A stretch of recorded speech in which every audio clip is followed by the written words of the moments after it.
ግዕዝ ቋንቋ ሞቷል ነውስ አልሞተም? የመጀመሪያውና ብቸኛው አፍሪካዊ የራሱ ፊደላት ያሉት ቋንቋ በዓለም ላይ ዋናና የስልጣኔ አራማጆች ከሚባሉት ቋንቋዎች መካከል ተጠቃሽ የሆነው የግዕዝ ቋንቋ።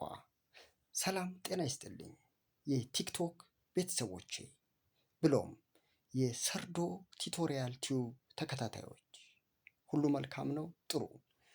በዚህ ቪዲዮዬ ስለ ግዕዝ ቋንቋ ያለኝን ግላዊ ምልከታ እነሆ በሰፊው ለመዳሰስ ሀሳቤን ይዤላችሁ ቀርቤያለሁ።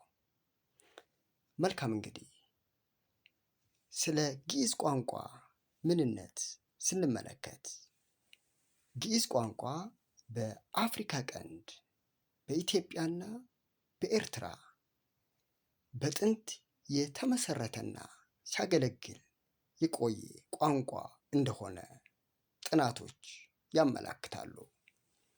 የግዕዝ አመጣጥ በግምት የዛሬ 3000 ዓመት አካባቢ ከየመንና ደቡብ አረቢያ በመነሳት ቀይ ባህርን በማቋረጥ በኤርትራና ሰሜን ኢትዮጵያ ውስጥ ከሰፈሩ ከተለያዩ የሳባውያን ነገዶች ቋንቋና በጊዜው ሰሜን ኢትዮጵያ ውስጥ ይነገሩ በነበሩ ቋንቋዎች ዘገምተኛ ውህደት የተፈጠረ ቋንቋ እንደሆነ መረጃዎች ይጠቁማሉ።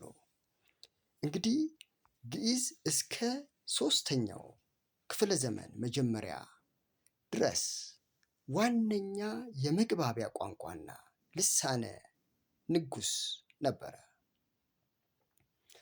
ግዕዝ የተጻፈው በግዕዝ ፊደል አቡጊዳ ነው።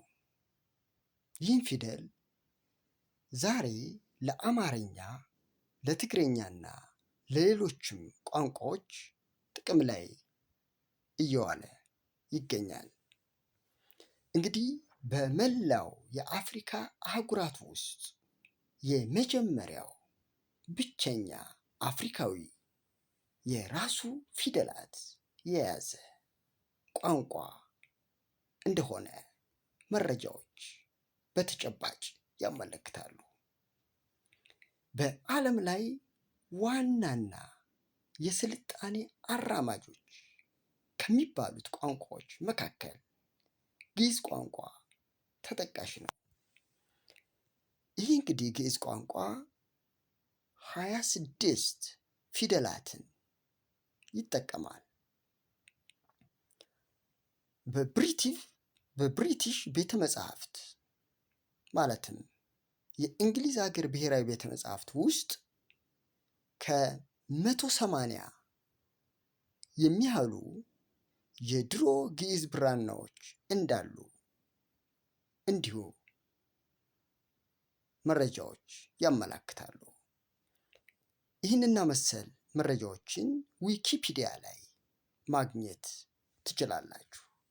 ምንጩን እነሆ እታች አስቀምጬላችኋለሁ። ዊኪፒዲያ ላይ ሄደን ቸክ ብናደርግ፣ ጎግል ብናደርግ ይህንንና መሰል አይነት ግዕዝን በተመለከተ የተቀመጡ ተጨባጭ መረጃዎችን ማግኘት ትችላላችሁና ዊኪፒዲያ ላይ በመሄድ የተለያዩ መረጃዎችን ታመሳክሩ ዘንድ ልጠቁማችሁ እወዳለሁ።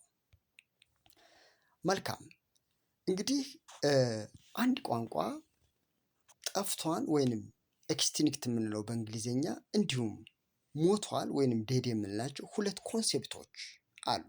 ቋንቋን በተመለከተ በመሰረቱ ከቋንቋ ባህሪያት መካከል አንዱ ምንድን ነው? ቋንቋ ይወለዳል፣ ያድጋል፣ ይሞታል የሚሉት እነዚህ የቋንቋ ባህሪያቶች ናቸው። ስለዚህ ስለ ቋንቋ መጥፋት ወይንም መሞት ስናወራ ሁለት መሰረታዊ የሆኑ ኮንሴፕቶች ወይም እሳቤዎች አሉ። እነርሱም መጥፋት ወይም ኤክስቲንክት የምንለው እና መሞት ወይም ዴድ የምንላቸው ሁለት መሰረታዊ የሆኑ እሳቤዎች አሉ። በመሆኑ ግዕዝ ቋንቋ ሞቷን ነውስ አልሞተም? ኦኬ እንግዲህ ጥናቶችን መሰረት በማድረግ ወይንም መረጃዎችን መሰረት በማድረግ ግዕዝ ቋንቋ መሞቱን ወይንም አለመሞቱን እንደሚከተለው በሰፊው ለመቃኘት እሞክራለሁ። አብራችሁኝ ቆዩ። እንግዲህ የጠፉ ቋንቋዎች ወይንም አንድ ቋንቋ ጠፍቷል ለማለት የሚከተሉትን መስፈርቶች ወይንም ክራይቴሪያዎችን ማሟላት ሳይችል ሲቀር አንድ ቋንቋ ጠፍቷን ወይንም ኤክስቲንክት አድርጓን እንላለን ማለት ነው። እስኪ እንመልከት። አንድ ቋንቋ ጠፍቷን ወይንም ኤክስቲንክት ሁኗል ለማለት አንደኛ ምንም አይነት ተናጋሪ የሌለው ከሆነ በተለይ በአፈፈትነት ደረጃ የሚናገረው ከሌለ ያ ቋንቋ ሙሉ በሙሉ ጠፍቷል ማለት እንችላለን። ሁለተኛ ምንም አይነት አገልግሎት መስጠት ካልቻለ ወይንም ሎስ ኦፍ ዩዝ የምንለው ማለት ነው። ያ ከሆነ ያ ቋንቋ ምን ሆኗል እንላለን? ጠፍቷል እንላለን። በሶስተኛ ደረጃ በስነ ጽሁፍ ይሁን በሚዲያ አገልግሎት ላይ የማይውል ከሆነ ወይንም ሚዲያ ላይ ምንም አይነት የሚሰጠው ተግባር ከሌለ ያ ቋንቋ አሁን ምን እንላለን? ኤክስቲንክት አድርጓል ወይንም ሙሉ በሙሉ ጠፍቷል ማለት እንችላለን። በአራተኛ ደረጃ ደግሞ ቋንቋው ከትውልድ ወደ ትውልድ የመተላለፉ ሁናቴው የተቋረጠ ከሆነ ያ ቋንቋ ምን ብሏል እንላለን? ጠፍቷል ወይንም ኤክስቲንክት አድርጓል እንላለን ማለት ነው። ምን ማለት ነው ይሄ? ወደ ወጣቱ ትውልድ ወይንም ወደ ያንግ ጄኔሬሽን ወደምንለው ወደዛ የመተላለፍ አቅም ከሌለው ያ ቋንቋ ምን ብሏል እንላለን? ጠፍቷል እንላለን ማለት ነው። በአምስተኛ ደረጃ አንድ ቋንቋ ጠፋ ብለን እንደ መስፈርትነት የምንወስደው ቋንቋው በአሁናዊ ስነ ጽሁፍ ሊሆን ይችላል፣ በሚዲያ ላይ አገልግሎት ላይ የማይውል ከሆነ ወይም ለተግባቦት ተግባር የማይውል ከሆነ ያ ቋንቋ ጠፍቷል ማለት እንችላለን።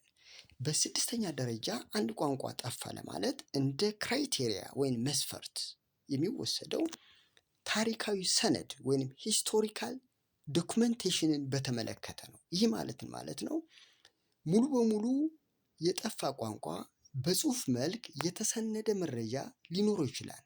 ነገር ግን እነዚያን መረጃዎች ለመረዳት ወይም ለመተንተን የተለየ እውቀት ወይም ስፔሻል የሆነ ኖሌጅ የሚጠይቁ ናቸው ማለት ነው። ስለዚህ ስኮላርስ ያስፈልጉታል ማለት ነው።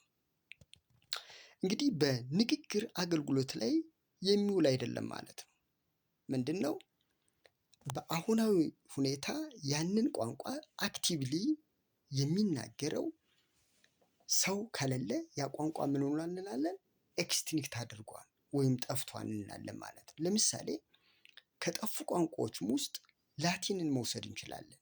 በተለይ ስፖክኑ የጽሁፉ ሳይሆን ስፖክን ፓርቱ ወይንም የንግግሩ ላቲን ሙሉ በሙሉ ጠፍቷን ከሚባሉት ቋንቋዎች መካከል አንዱና ዋናው ተጠቃሽ ነው። ሁለተኛ ኤንሸንት ግሪክ የሚባል አለ።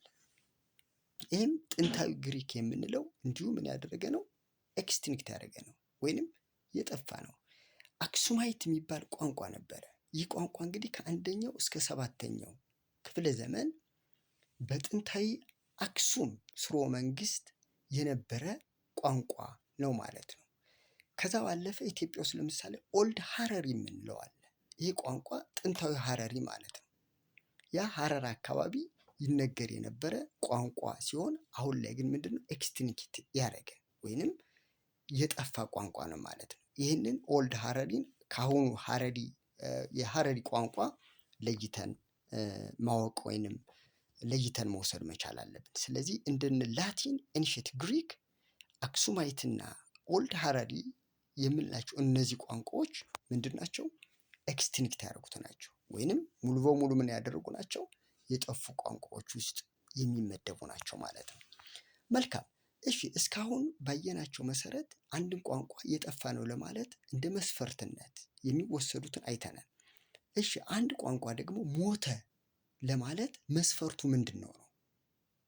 አሁን በዋነኝነት በዚህ ቪዲዮ ሊሰራበት ያሰብኩበት ጭብጥ አሁን በማነሳቸው ነጥቦች ላይ መሰረት ያደረገ ነው። ስለዚህ የሞተ ቋንቋ መስፈርቶች ወይንም ክራይቴሪያ ኦፍ ዴድ ላንጉጅን ደግሞ እናያለን። አንድ ቋንቋ ሞተ የምንለው የሚከተሉትን መስፈርቶች ምን ሲያደርግ ማሟላት ካልቻለ ምን እንላለን? ያ ቋንቋ ሞቷን ወይም ዴድ ነው እንላለን። አንደኛ አፈፈት ተናጋሪ አለመኖር ወይንም ኖ ኔቲቭ ስፒከር ከሌለው ማለት ነው። ይህ አንዱ ነው። ሁለተኛ የትውልድ ቅብብሎሽ እጥረት ካለው ወይንም ላክ ኦፍ ትራንስሚሽን የምንለው ማለት ነው። ምን ማለት ነው? ቋንቋ ወደ ወጣቱ ትውልድ ወይ ደግሞ ወደዚህ ያንግ ጀነሬሽን ወደምንለው ወደሱ መተላለፍ ካልቻለ ወይም የማይተላለፍ ከሆነ ያ ቋንቋ ምን ብሏል እንላለን? ሞቷን እንላለን ማለት ነው። በሶስተኛ ደረጃ በዕለት ተዕለት ተግባቦት ላይ አለመዋል። ምን ማለት ነው? በቤት ሊሆን ይችላል፣ በትምህርት ቤት ሊሆን ይችላል፣ እንዲሁም በስራ ቦታዎች ላይ ጥቅም ላይ የማይውል ከሆነ ያ ቋንቋ ምን ብሏል እንላለን? ሞቷን እንላለን ወይንም ዴድ ላንጉጅ ነው እንለዋለን። አራተኛ የአገልግሎት ውስንነት መኖር ወይንም ሊሚትድ ፋንክሽናሊቲ የምንለው ነው። ይህ ምን ማለት ነው? እንግዲህ ዘመኑን በዋጁ አውዶች ለአብነት በቴክኖሎጂ ሊሆን ይችላል፣ በስነ ጽሁፍ ሊሆን ይችላል፣ በሚዲያዎች ሊሆን ይችላል። በእነሱ ላይ ምንም አይነት አገልግሎት የማይሰጥ ከሆነ ያ ቋንቋ ምን ብሏል እንላለን? ሞቷን እንላለን ማለት ነው። በአምስተኛ ደረጃ አንድ ቋንቋ ሞቷን ብለን ወይም ለመሞቱ እንደ ክራይቴሪያ እንደ መስፈርት የምንጠቀምበት የጥራዝ ትንታኔ ወይንም ዶክመንቴሽን የምንለው ነው። ምን ማለት ነው?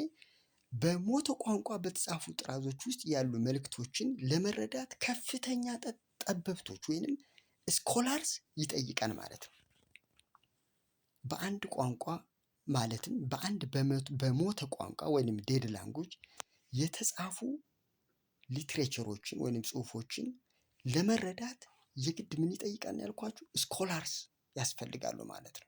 ስኮላርስ ምንድን ነው የሚለውን እስኪ እንመልከት። ስኮላርስ አር ኢንዲቪጁዋልስ who engaged in advanced study and research often in a specific field of knowledge ማለት ነው። ምን ማለት ነው ይሄ?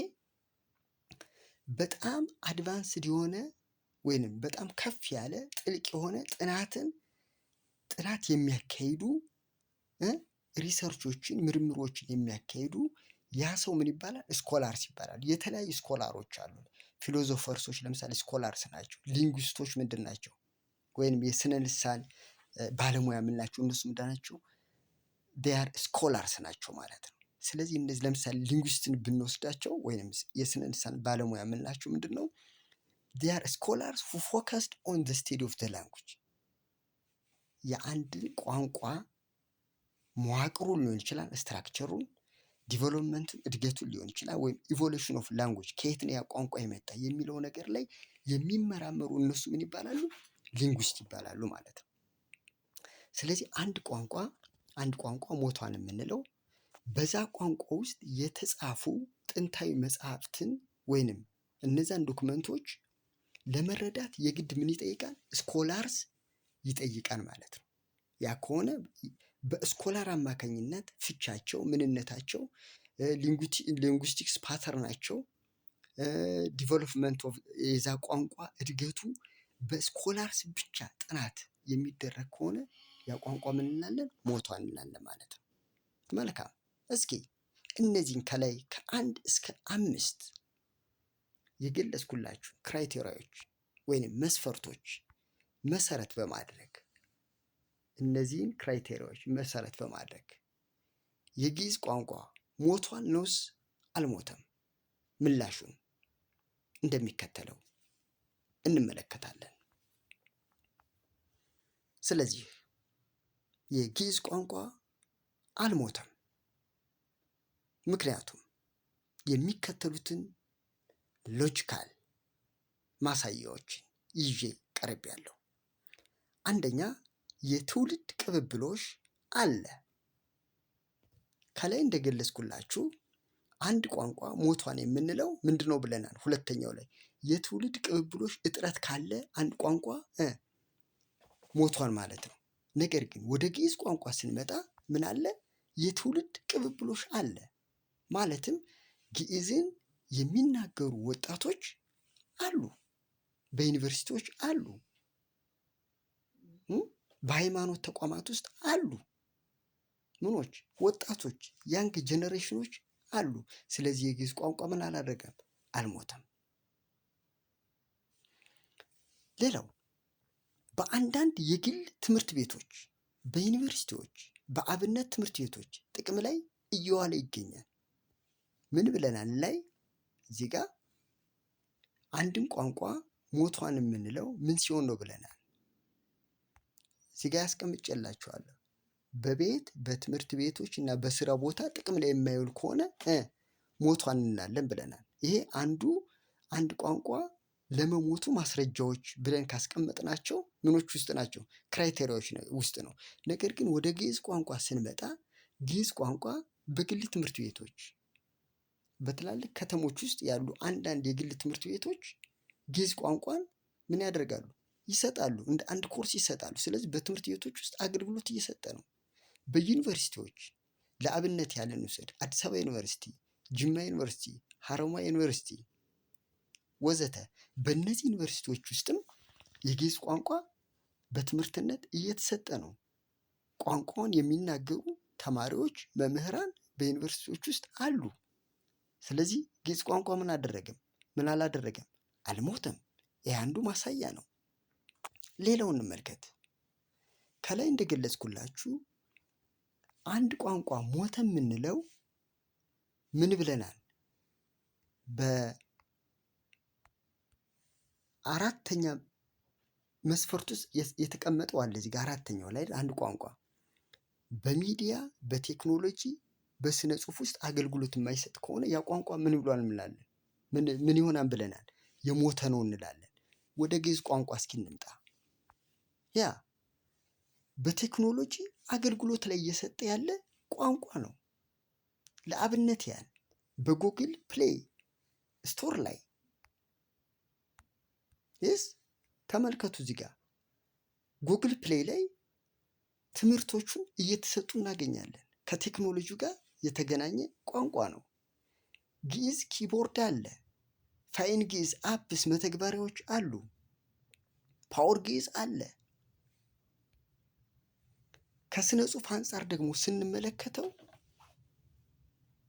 አሁንም በግዕዝ ቋንቋ አማካኝነት የተጻፉ ግጥሞች አሉ። ግጥሞች እናገኛለን አሉ እዚህ ጋር ግጥሞች ለምሳሌ ግጥሞችን እስኪ እንመልከት። ሁለት ግጥሞችን ለአብነት እንመልከት። መዋዕለ ግጥም እና ወይዘር የሚል ግጥሞች አሉ። አጭር ልቦለድ አለ። ለምሳሌ ምስጋና የሚል አጭር ልቦለድ አለ። ስለዚህ በግዕዝ ቋንቋ የተጻፉ ጥራዞችን እናገኛለን ማለት ነው። ከረንትሊ ወይንም በአሁኑ ወቅት ላይ በግዕዝ ቋንቋ እየተጻፉ ያሉ ምኖች አሉ፣ መጣጥፎች አሉ። ስለዚህ ግዕዝ ቋንቋ ምን አላደረገም? አልሞተም። ሌላው ከላይ ምን ብለናል? አንድ ቋንቋ ሞተ የምንለው ያንን ቋንቋ የሚረዳ ስኮላርስ ያስፈልጋሉ ብለናል። አንድ ቋንቋ ሞተ የምንለው ከሆነ ምን ያስፈልጋል ብለናል? ጠበብቶች ስኮላር ያስፈልጋሉ። ምኑ? በቋንቋው የተጻፉ ይዘቶችን ለመተንተን ማለት ነው። ወይራስ እንምጣ ወደ ግዕዝ ስንመጣ፣ ወደ ግዕዝ ቋንቋ ግን ምንም አይነት ይህን ያህል እዚህ ግባ የሚባል ምን አያስፈልግም? ስኮላርስ አያስፈልግም። ከፍተኛ ጠበብቶችን አያስፈልግም። ምን ለማድረግ? በቋንቋው የተጻፉ ይዘቶችን ለመተርጎም። ምክንያቱም ከረንትሊ ወይንም በአሁኑ ሰዓት ምን እያደረገ ስላለ አገልግሎት እየሰጠ ያለ ቋንቋ ስለሆነ። መልካም እሺ።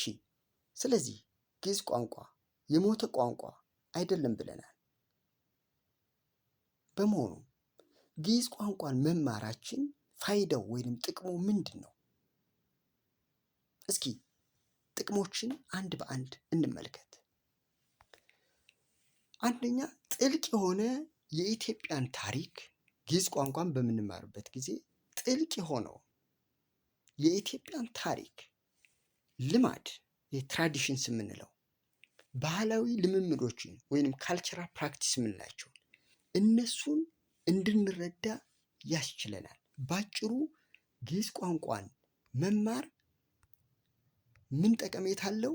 ካልቸራል ሄሪቴጅ የዚህን ኮንሴፕት እንድንረዳ ያደርገናል ማለት ነው።